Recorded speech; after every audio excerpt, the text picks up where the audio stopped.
the Archbishop, Metropolitan and Primate of all Nigeria, and the Diocesan Bishop of Abuja, His Grace the Most Reverend Dr. Henry Ndukuba, has reacted to the just concluded second session of the 12th Synod of the Diocese of Abuja, held at the Basilica of Grace Church, Gudu, having its theme, "By this time tomorrow, breaking the siege upon the nation," taken from 2 Kings chapter 7, verse 1-6.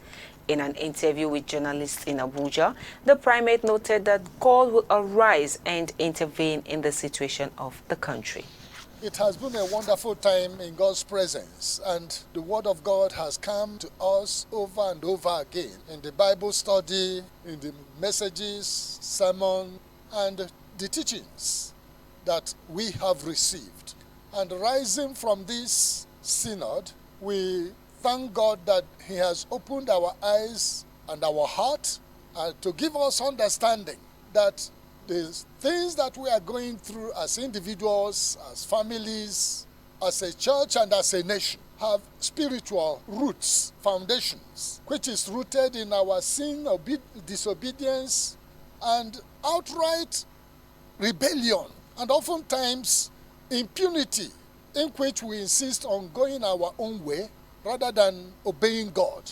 And there is a consequence for disobedience. As God spoke to Israel in Deuteronomy chapter 28, that when they disobey and walk away from God to worship idols and to be wicked, that God will allow them to be besieged by their enemies.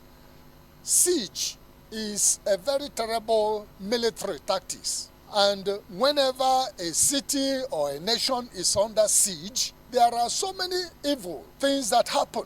In fact, it is both spiritual, economic, political, and otherwise. And oftentimes, people lose their humanity.